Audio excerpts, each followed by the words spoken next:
ذرا تصور کریں یہ وسیع کائنات، یہ زمین و آسمان، یہ ستارے، یہ کہکشائیں کبھی آپس میں جڑے ہوئے تھے جس طرح ایک نقطہ ہوتا ہے۔ بس ایک انتہائی گہری تاریکی تھی اور ہر طرف اندھیرا ہی اندھیرا تھا، اور اس اندھیرے میں صرف ایک نقطہ جسے سنگل یونٹ کہتے ہیں وہ نظر آتا تھا، جو ایک بادل کی طرح لپٹا ہوا تھا، اور اس میں ہزاروں طرح کی ڈفرینٹ انرجیز اور ریئیکشنز تھے اور اٹریکشن تھی۔ پھر ایک زبردست دھماکہ ہوا، اس دھماکے میں سب کچھ الگ الگ ہو گیا، اور سائنٹیفکلی اگر دیکھا جائے تو اسے بگ بینگ کہتے ہیں، اور یہ کائنات کی ابتدا تھی۔ لیکن ذرا ٹھہریے اور سوچئے کہ یہ کانسیپٹ تو سائنس نے 20th سینچری میں دیا، لیکن کوئی ہے جو اسے 1400 سال پہلے بیان کر رہا ہے اور اس کے بارے میں اطلاع دے رہا ہے۔ اور حیرت انگیز بات یہ ہے کہ یہ کتاب اللہ یعنی قرآن ہے، جو 1400 سال پہلے یہ تمام اطلاعات دے رہا ہے کہ کیسے زمین و آسمان کو الگ کیا گیا اور ایک کائنات کی تخلیق کی گئی۔ کیا یہ محض اتفاق ہو سکتا ہے کہ یہ اسپونٹینیس ریئیکشن ہے کہ خود بخود یہ ہوتا گیا، یا یہ ایک نان اسپونٹینیس ریئیکشن ہے، یعنی اس کے پیچھے کوئی موجود ہے جس نے یہ سب کچھ کیا اور جس کی وجہ سے یہ کائنات وجود میں آئی؟ آئیے آج اس راز سے ہم پردہ اٹھاتے ہیں کہ کیسے زمین و آسمان کو الگ کیا گیا اور اس کے بنانے والا اس کی کیسے اطلاع دیتا ہے، اور سائنس اس کو کیسے پروف کرتی ہے کہ یقیناً یہ کائنات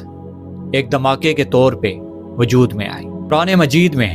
اللہ تعالیٰ ارشاد فرماتا ہے، اولم یر الذین کفروا ان السماوات والارض کانتا رتقا، کیا یہ کافر نہیں دیکھتے کہ کیسے زمین اور آسمان آپس میں جڑے ہوئے تھے؟ ففتقناہما، پھر ہم نے ان کو الگ الگ کر دیا۔ یہاں دو الفاظ اللہ تعالیٰ نے استعمال کیے جو انتہائی اہمیت کے حامل ہیں۔ پہلا رتقن ہے اور دوسرا فتقن، اور رتق سے مراد کسی چیز کا آپس میں جڑا ہوا ہونا، اور فتق سے مراد کسی چیز کو جدا جدا کر دینا ہے۔ یہ بالکل وہی تصور ہے جسے سائنس آج ایکسپلین کرتی ہے کہ کیسے یہ یونیورس ایک سنگل یونٹ سے وجود میں آئی۔ بگ بینگ کو سائنس نے 20th سینچری میں ڈسکور کیا، اور آج کی ماڈرن سائنس میں اس بات کی تصدیق کی گئی کہ یقیناً یہ پروسیس ایسے ہی ہوا جیسے بتایا گیا۔ اور ایڈون ہبل جو سائنٹسٹ گزرے ہیں، انہوں نے 1929 میں یہ دیکھا کہ یہ تمام گلیکسیز آپس میں دور دور ہوتی چلی جا رہی ہیں، یعنی ہر روز ان میں فاصلہ پیدا ہوتا جا رہا ہے،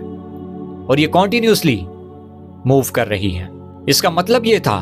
کہ کائنات مسلسل پھیل رہی ہے۔ اگر ہم بیک ان ٹائم چلے جائیں اور بلین ایئرز پیچھے کہ کائنات کی ابتدا کیسے ہوئی، تو آخر ہم اس پروسیس تک پہنچ جائیں گے جہاں پہ ایک نقطے سے کائنات کو تخلیق کیا گیا اور زمین و آسمان کو الگ کر دیا گیا۔ اور سائنٹسٹ نے اسپیسیفک ٹائپ کی مائکرو ویو ریڈیشنز کو دریافت کیا جو اس بات کو ثابت کر رہی تھی کہ اس یونیورس کا وجود ایک دھماکے کے تحت ہوا۔ یہ وہی انرجیز تھی جو بگ بینگ کے بعد پوری کائنات میں پھیل گئی۔ یہ اس بات کا اسٹرانگ ایویڈنس تھا کہ یقیناً بگ بینگ ہوا ہے، اور یہی وہ پروفز ہیں جنہوں نے بگ بینگ کو حقیقت بنا دیا۔ اور سائنس کا یہ کہنا ہے کہ یہ واقعہ اچانک ہوا اور ایک لمحے میں ہوا کہ کائنات کی تخلیق ہو گئی اور زمین و آسمان آپس میں الگ الگ ہو گئے، اور اس کے بعد جو کائنات کا پھیلنا تھا کہ کیسے بگ بینگ کے بعد یونیورس کنٹینیوسلی سپریڈ ہو رہی ہے، یعنی پھیلتی چلی جا رہی ہے۔ اور اسی پروسیس پر اسٹیفن ہاکنگ اور البرٹ آئنسٹائن اور تمام سائنٹسٹ متفق ہیں کہ یقیناً یہ اسی طرح ہے کہ کائنات پھیلتی چلی جا رہی ہے۔ ہبلز لا کے ذریعے اس کو پروف اور ثابت کر دیا گیا ہے، اور حیرت انگیز طور پر اسی بات کو قرآن مجید میں بیان کیا گیا کہ اللہ تعالیٰ قرآن مجید میں ارشاد فرماتا ہے وَالسَّمَاءَ بَنَيْنَاهَا بِأَيْدٍ وَإِنَّا لَمُوسِعُونَ، اور ہم نے اس آسمان کو اپنی قدرت سے پیدا کیا اور ہم اسے مسلسل پھیلاتے چلے جا رہے ہیں۔ یہ جو یونیورس ہے یہ کنٹینیوسلی ایکسپینڈ کر رہی ہے، پھیلتی چلی جا رہی ہے، اور اس بات پر ثبوت قرآن مجید کی یہ آیت ہے جسے سائنٹسٹ نے بعد میں پروف کیا اور قرآن مجید نے 1400 سال پہلے آگاہ کیا۔ کیا یہ محض اتفاق ہو سکتا ہے؟ کیا یہ کسی انسان کا بنایا ہوا قانون ہے؟ کیا یہ کتاب کسی انسان کی ہے؟ اور ذرا سوچیں کہ اللہ تعالیٰ ان لوگوں سے خطاب کرتا ہے جو لوگ سینس رکھتے ہیں کہ اللہ تعالیٰ قرآن مجید میں فرماتا ہے سنریہم آیاتنا فی الآفاق وفی انفسہم حتی یتبین لہم انہ الحق، کہ عنقریب وہ ہماری نشانیوں کو دیکھیں گے اس کائنات میں اور اپنے اندر، اور وہ اس بات پر گواہی دیں گے کہ یقیناً وہی حق ہے۔